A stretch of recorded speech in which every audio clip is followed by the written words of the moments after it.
Recording in progress.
Okay.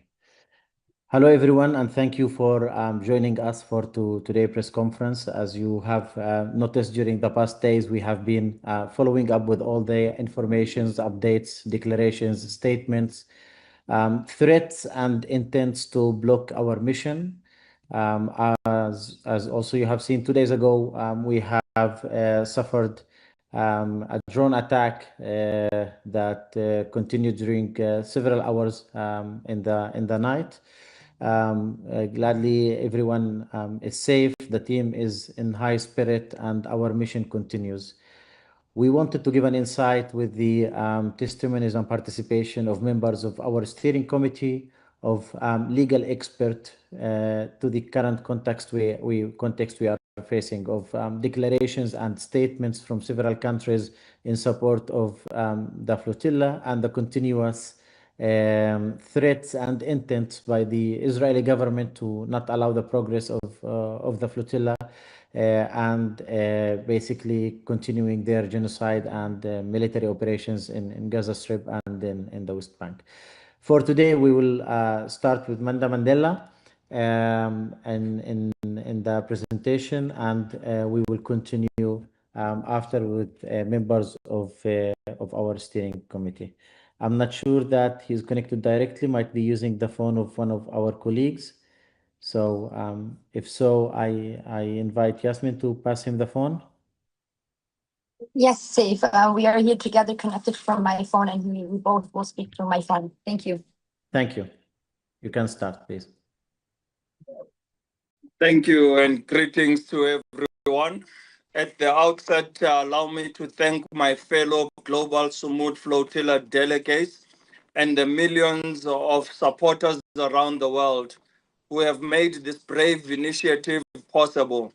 We thank the members of the media and all activists and people from all over the globe who have been supporting and reposting the GSF developments in real time. This briefing underscores the level of desperation of the Zionist entity to stop our efforts to end the genocide and bring the much needed humanitarian aid to the starving masses of Gaza. Let us be under no illusion that the Zionist entity that has for the past 7 decades acted with impunity in violation of international law and all human rights conventions are now intimidating us with intensified violence. Their response to previous flotilla initiatives are indicative of what harassment and violence we can expect from them. We were not unaware of apartheid Israel's propensity for violence and would be surprised if indeed they choose a different response. These acts are acts of desperation, not unlike what we witnessed during the last decade of apartheid South Africa. This global Sumud Flotilla comes at a time when some of Western regimes have started to backtrack on their shameless support for apartheid Israel.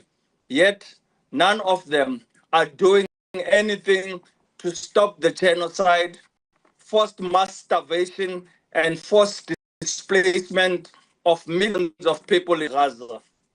We call on governments, NGOs, CBOs, labor formations, faith-based organizations, as well as human rights agencies and people from all walks of life to bring pressure to bear on the Zionist entity to stop its violent attacks and the threats of attacks on the global Sumud Flotilla. We assure our families and friends of the global Sumud Flotilla participants that we will do all in our power to protect them even under difficult circumstances. We will not stop our efforts as the GSF until the genocide stops. Humanitarian aid flows freely and the Palestinian people are free.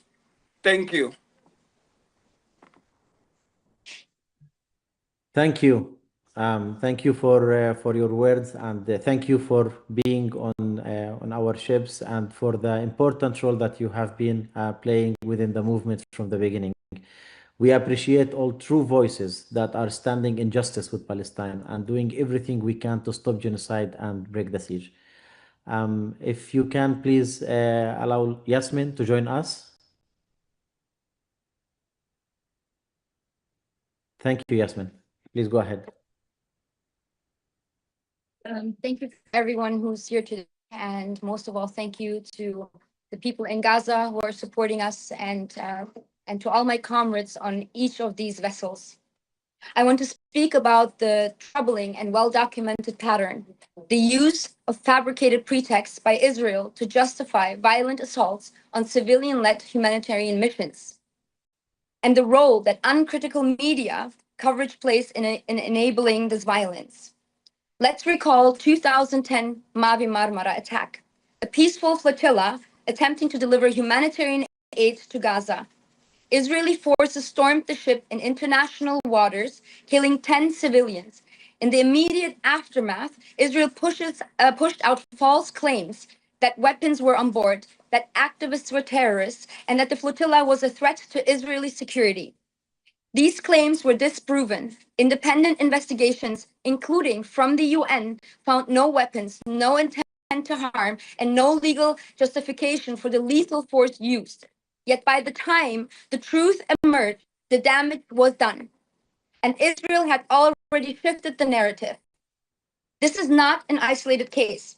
Time and again, Israel has used manufactured threats as a pretext for attacking aid convoys, hospitals, journalists, and civilian infrastructure, only to have those claims quietly walked back or disproven when international scrutiny catches up. Now we're seeing the same playbook again. As global Sumud Flotilla sails toward Gaza with nothing but medicine, food, human rights observers, doctors, journalists, lawyers, parliamentarians on board, Israel is already planting stories, whispering security threats, possible weapons, and terrorist ties. These are not new tactics. These are recycled lies designed to justify violence before it happens. This is how consent is manufactured, not just in headlines, but in the minds of ordinary people, to accept the siege of Gaza as normal, to excuse the killings of civilians as collateral, and to dismiss Palestinian calls for freedom as extremism. But Gaza is not a threat. It is a people under siege, a place where 2.3 million Palestinians are being punished for simply existing, where over half of the population are children, and where even humanitarian aid is treated as an act of war. So today, I urge every journalist, every newsroom, every media outlet, do not amplify unverified, unfair, and unverified Israeli claims as a fact. Ask for evidence, demand accountability, because what you print, what you broadcast can be the difference between life and death for Gaza and for the civilians on all of these ships. The world cannot afford to fall for this disinformation again and again. Journalistic integrity and human lives depend on it. This mission will continue because governments are not stopping Israel's crimes against humanity. We sail because humanity demands it. And most importantly, we sail because Palestinians are our sisters and brothers, and they are worth fighting for. So I call on ordinary people, demand a safe passage to the Sumud Flotilla. Demand your governments stop aiding and abetting this genocide.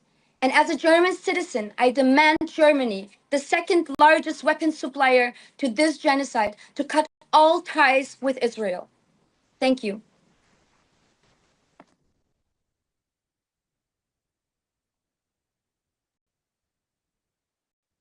Thank you, Yasmin. Thank you for your words, Yasmin, on our steering committee.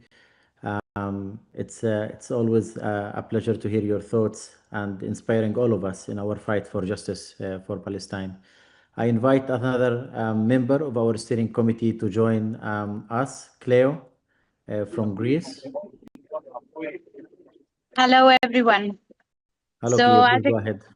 Yes, as expected from the people, they know me. I haven't prepared a text, so I want to speak to you spontaneously. First of all, it's a huge honor speaking after Yasmin Akar and after Mandela. Huge honor.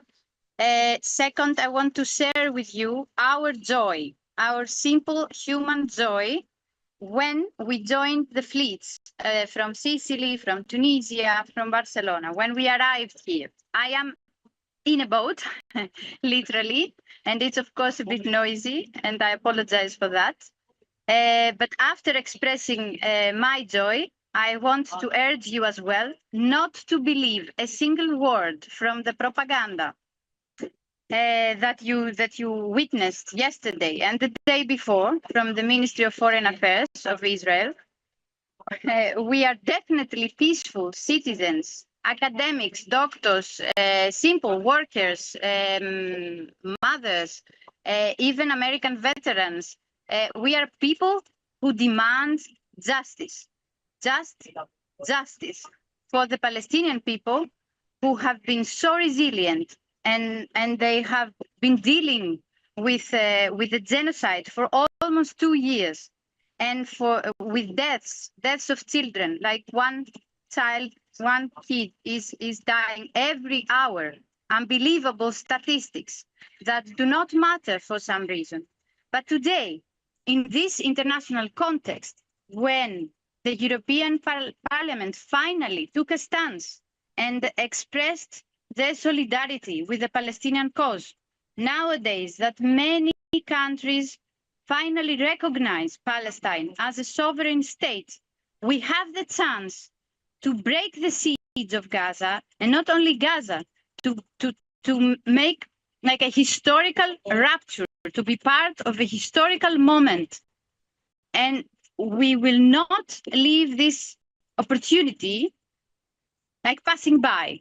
We will not abandon our fight. Now we are at the most critical moment, like heading to Gaza, and we should be even more disciplined, committed, and faithful, and even optimistic that we will win, and not we, on behalf of the Palestinian people, of course, we will win because we are right.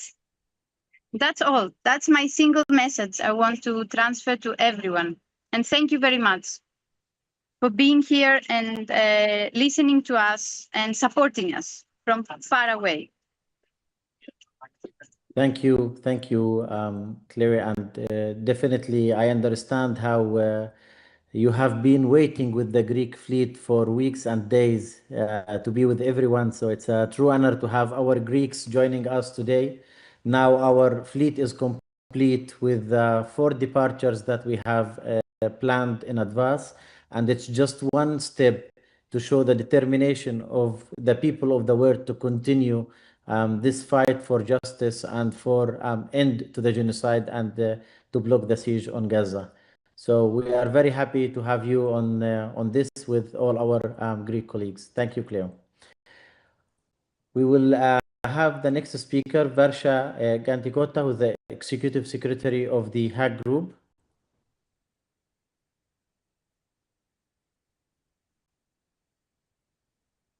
Yes, please go ahead. Thank you.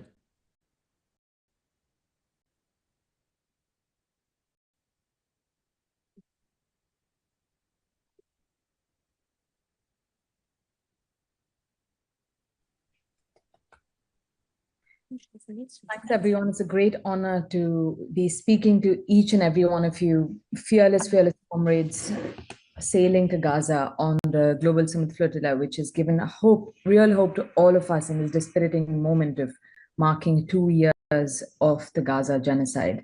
So my gratitude, not just from myself, but on behalf of every single individual and state and bureaucrat and technocrat that's been working with us on the Hague Group to do what you've been doing, which is finally break the siege on Gaza and interrupt the material arteries of the genocidal machine. Thank you for your bravery. From the Hague Group, we only have one message. It's the same message that motivated the formation of the group, which is we simply cannot keep pretending there are existing international institutions, the Security Council, the General Assembly, the ICJ, the ICC, suffice in any fashion to stop the atrocities that we're seeing right now. And that's the exact same kind of pretense that we're seeing today as the flotilla is brutally attacked, especially from Western nations and complicit countries from around the world who keep calling on and condemning and expressing concern, but not acting as states, not acting decisively with international and national policies to protect our fellow brothers and sisters on the flotilla, but also break the siege on Gaza. Here at the United Nations, the Hague Group is convening an emergency ministerial conference once again, bringing together over 31 states to do what you're doing on the other side of the world, which is to break the arms exports to Israel, ensure that aid gets to our friends in Gaza, ensure that there is no port that is being used, no factory, no land, no labor from each of our countries that can be drenched with the blood of Palestinians, and ensure accountability for war criminals, for every single individual, for government officials, and for institutions and corporations that are committing crimes under the Israeli entity at this moment, in this 2-year moment of the Gaza genocide.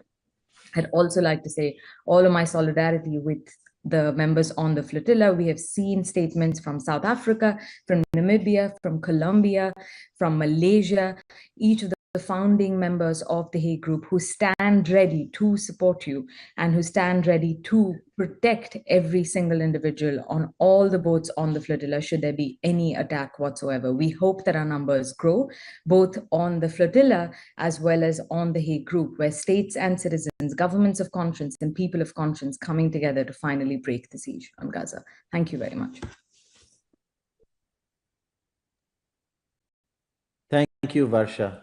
It's a pleasure to have you with us, and this is one of the things that this movement of people has achieved, is to bring both land and sea together in our continuous work and mobilization, because this is the only way for us to continue path of justice, of rights, not only for the Palestinian people, but for all oppressed people. So we appreciate the work that you are doing, and we thank you for being with us today.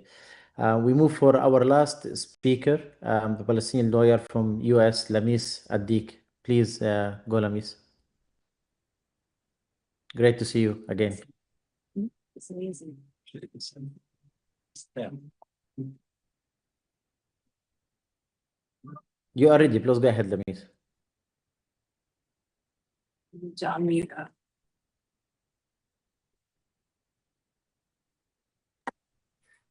Thank you, Saif. It's a pleasure to see you and an honor to hear from Inkosis, Willaveli, Yasmin, Yusuf, Cleoniki, and Varsha. I will begin, as always, I'm not in the US. I have not been based in the US since the early months of the genocide. The adhan is playing in the background, so I will take this moment and do as I always do before every speech, and that's to give, first of all, Assalamu rahmatullahi wa barakatuh ala arwah al-shuhada wa ahali al-shuhada. Peace and glory upon the martyrs and the families of the martyrs. It is for them, because of them that we have all gathered today, and that all of you have made this tremendous, incredibly brave sacrifice and risk. And our people are moved beyond words in Palestine, outside of Palestine, and all over the world. I also have not prepared a statement. I'm supposed to be talking about the legal analysis, served as counsel, our members, our current counsel. Many of you have probably worked with them on the ground and on the chats. Because we've been quite tied up with emergency after emergency around the Uniting for Peace resolution, we are primary external counsel on the resolution, as well as organizing around it. But I will just off the bat, and if people need any briefings, there's no shortage. With the Palestine Commission on, the organization is the Palestine Commission on War Crimes, Justice, Reparations, and Return, but also my colleagues, Shabnam, and our colleagues, Evgenia Dionassis, and Sokrati, and Hussein, and Wolas, have no shortage of briefings that we can provide for you on all of this. I think it's eminently and unequivocally clear that there is absolutely no legal basis for the blockade. This has been affirmed time and time again since the Mavi Marmara, since one of the shameful reports post the Mavi Marmara. And absent a legal blockade, there is no basis, no legal basis, and that basis is forfeited to control those borders or seize and abduct passengers on those borders, let alone engage in what should amount, quite frankly, in my opinion, and should be treated as acts of war. And I think that this little term really needs to be something that I hope that the Sumud and the rest of the world, the Sumud convoy and the rest of the world starts taking, that these are acts of war committed by the Israelis repeatedly from the conscience ship to the Madleen. I'm happy to offer more legal analysis if anything is needed. As an attorney, I love it, but I also find it quite boring. I think what's important is changing the narrative, because law and discourse are reciprocal, and the implementation of this depends on the narrative that you all are brilliantly elevating, both through your physical work, through this praxis, but also through your language. Paramount among them is the meaninglessness of the Israeli and even US and now UK usage of the term terrorism. Apparently the entire world, except the Zionist genocidal entity, are terrorists. That's number one. This needs to be the maximum. This is completely irrelevant. This word needs to be relegated to the dustbins of history as one of the most powerful tools of the genocide. And in our opinion, the genesis of the genocide was the expansion of the circumference of the terrorist frameworks against all Palestinians dating back decades ago.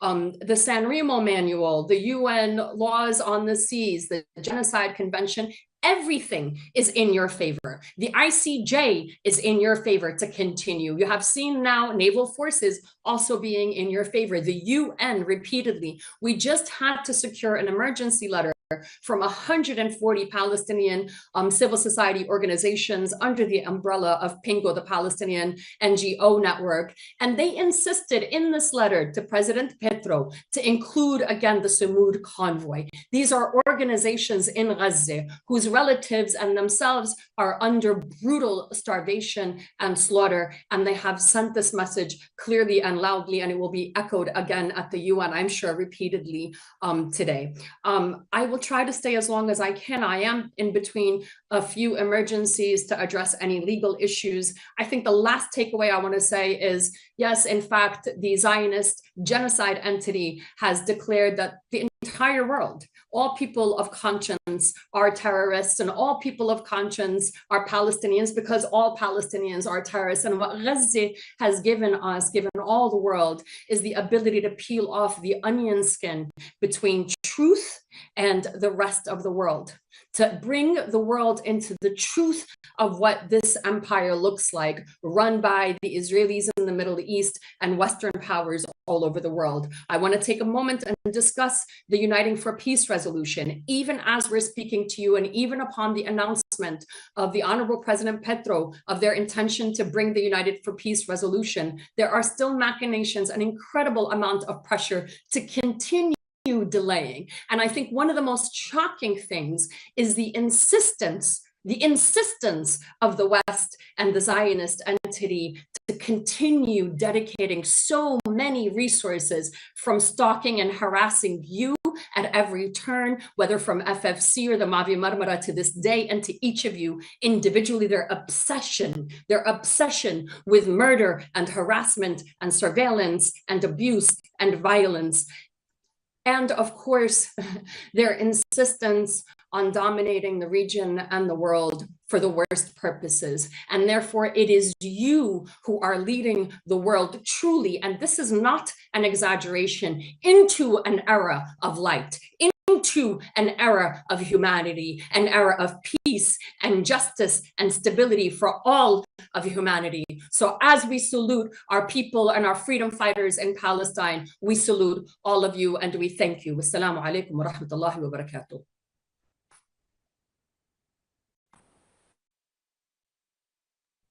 Thank you, Lamis, for your insights, and thank you for your intervention. We appreciate having you with us. We will take some of the questions that has been shared in the chat. I saw a question regarding how we will continue the mission right now. If Yasmin want to take that question.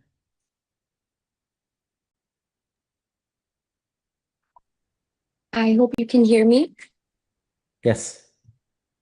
At the moment, we are joined, the fleet is joined by every ship that is meant to go to Gaza.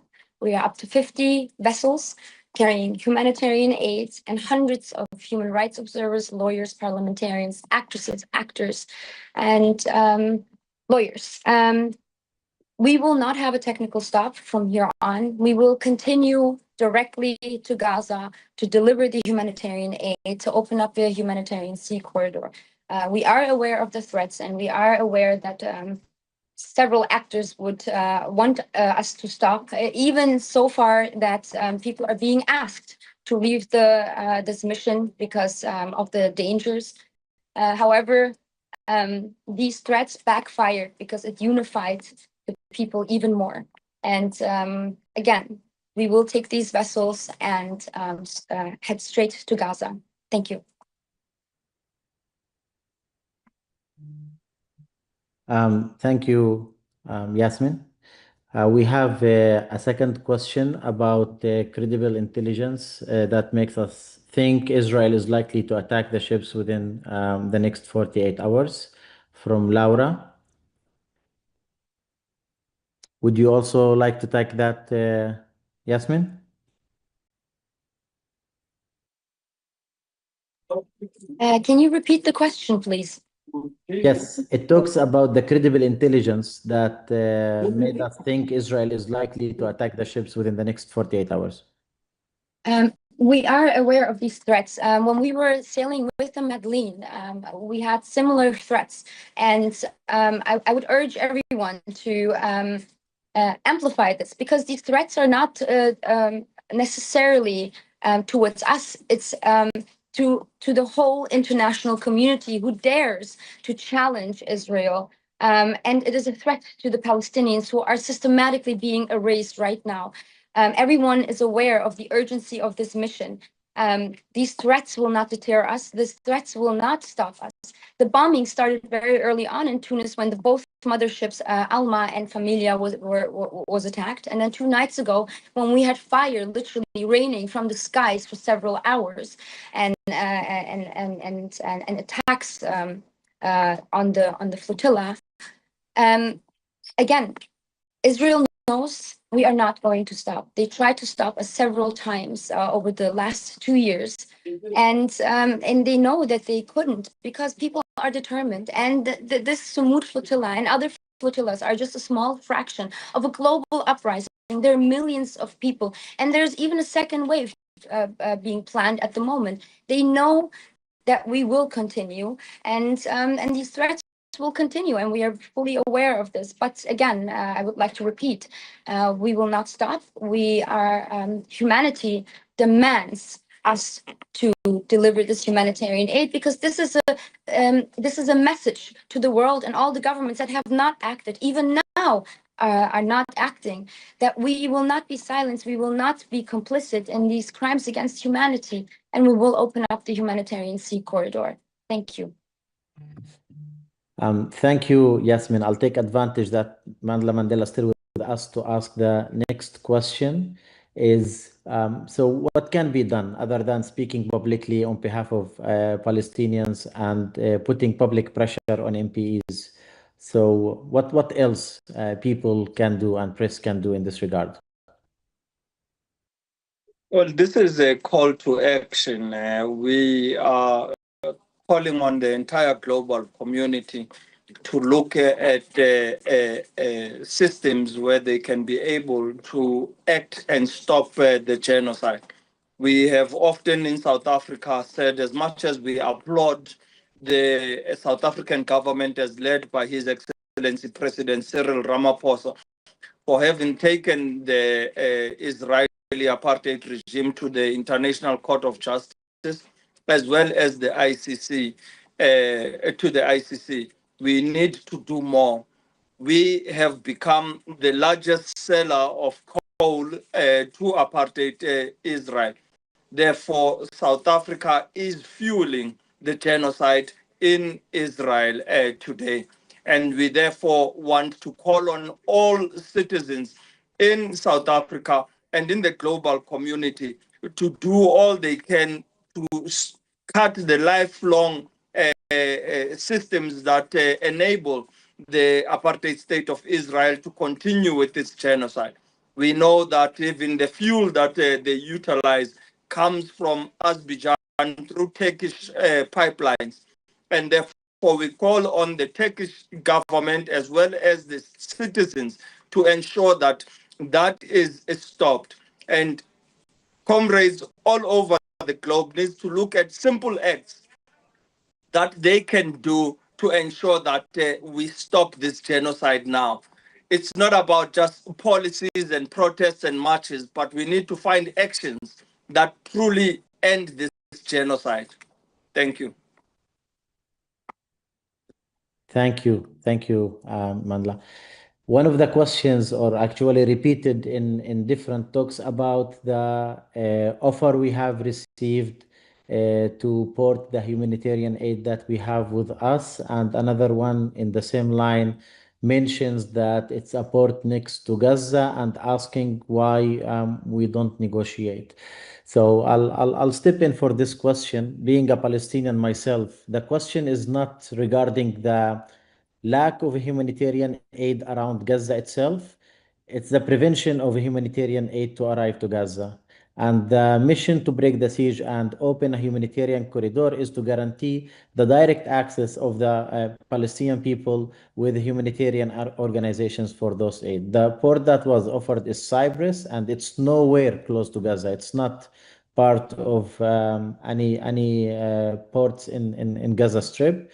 And it does not serve the purpose of our mission. There are hundreds and hundreds of trucks that are filled with humanitarian aid that are not allowed to enter. In addition, delivering the aid to the Israeli authorities in Ashkelon, or delivering the aid to an organization in Cyprus doesn't in any way guarantee that the siege will be broken, or that Palestinians will not be continued to be used as targets when humanitarian aid is being delivered.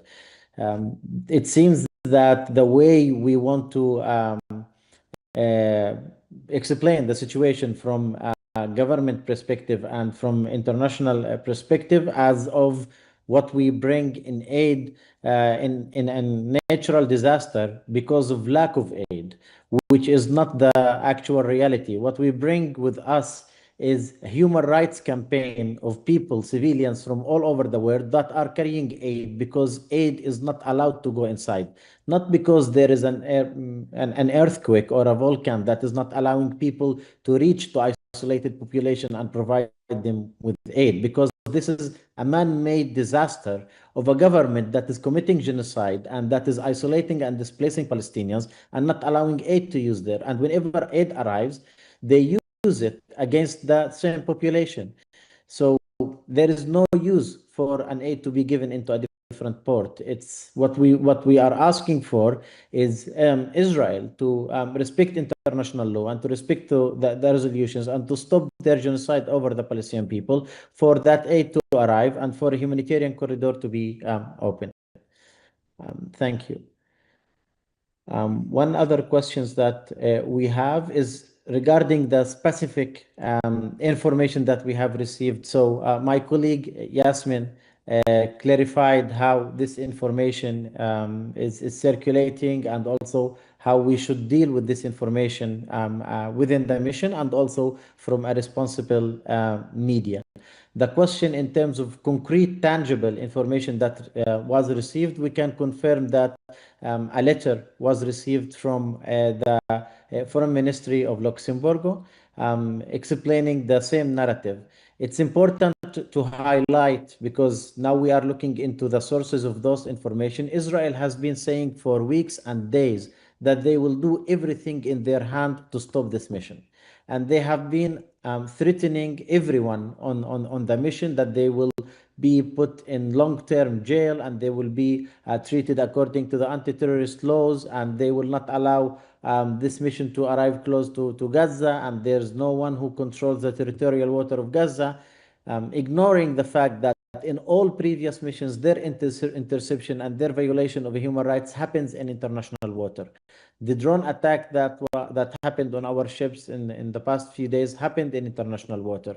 So to make it very clear, the mission in itself complies perfectly with international law. It is protected by Geneva Convention agreements. As humanitarian aid volunteers and human rights activists are going through international water to deliver a needed humanitarian aid. The one who is violating international law and the one who is committing crimes in this case is Israel.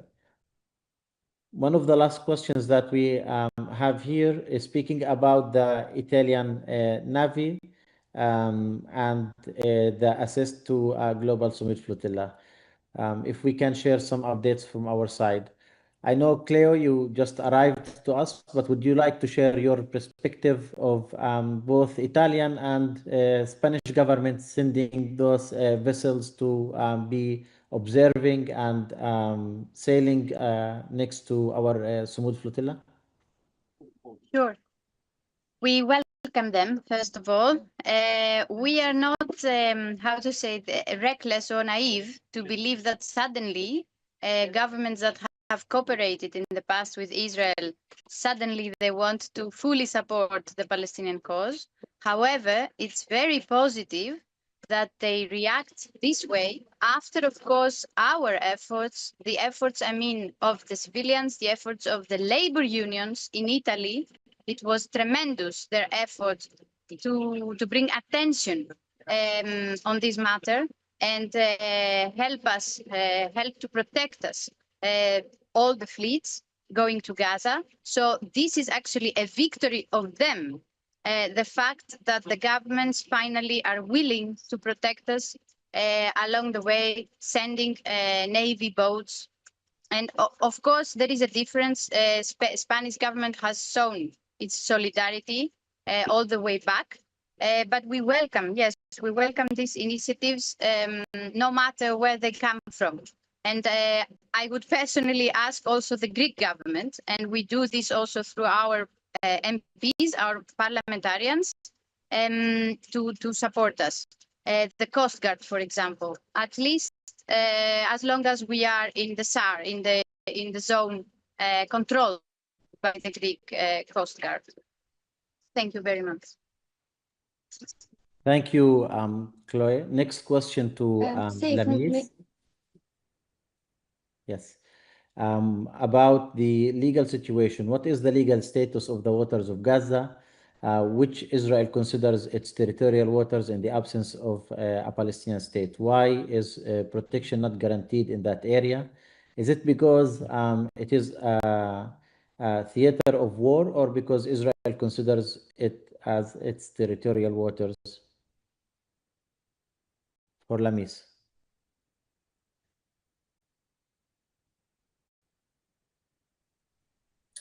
Hi, Sif, and everybody, thank you. I caught only part of that question. I'm so sorry as I'm multitasking today, but I read the question and I think it was on the status of the seas off the coast of Gaza.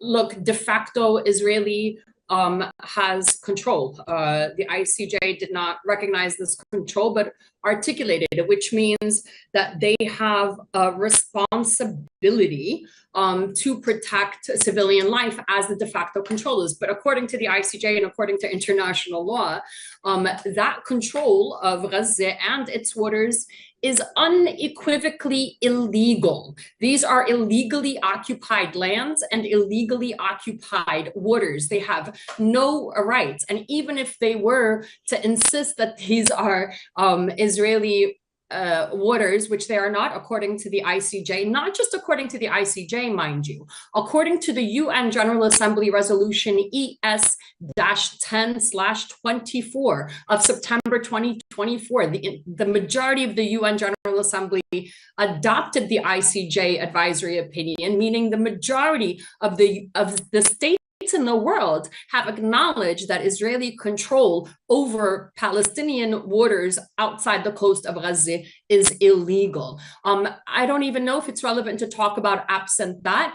In the wildest scenario, even if these were considered Israeli waters, they can't intercept without valid, legitimate basis, with due process, with a whole gamut. It has to be proportional. There are all of these legal requirements, which Israel has, number one, declared that it's going to breach. It's declared its intent to act disproportionately and violently. It's declared its intent to unlawfully and discriminatorily abduct passengers and seize the vessels. And what I would say is, I think that these questions are very important and everybody should be, and I think your respective legal teams, especially in your localities, have given you this information, but to really be able to assert this during all of the conversations is the ICJ has declared Israeli occupation and siege completely illegal. I would keep it at that. Thank you, Lamis. And Yasmin wanted to add to the answer about the naval ships. Please go ahead, Yasmin. Thank you, Saif. I would like to add to the support that we're getting from these naval ships. We have to be very clear about the fact that it is Palestinians who need protection. And these governments have failed to protect Palestine and the people of Palestine. And this is why these initiatives come to life. This is why we are here going to Gaza, because all governments around the world have failed to protect Palestinian lives, and they're still failing to do so. So this fleet, yes, needs protection, but why does it need protection? It is because Israel is a threat. Israel is breaching international law. Israel is breaching maritime law, and it's committing war crimes. And instead of challenging Israel and the crimes they're committing, they're coming to protect us. They're very welcome, as my comrade Cleo said. But this is not enough. We can't always act superficially. We need real solutions. And the solution is that these governments protect Palestine. And they can only protect Palestine if they challenge Israel by cutting all ties to Israel. Thank you.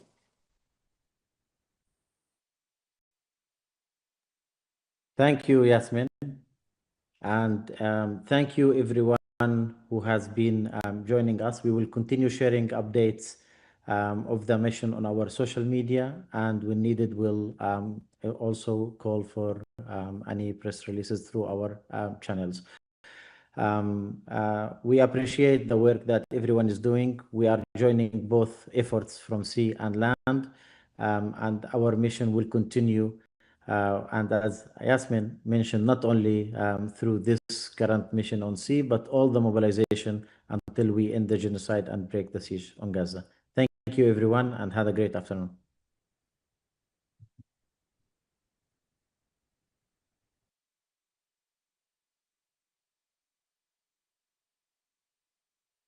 Recording stopped.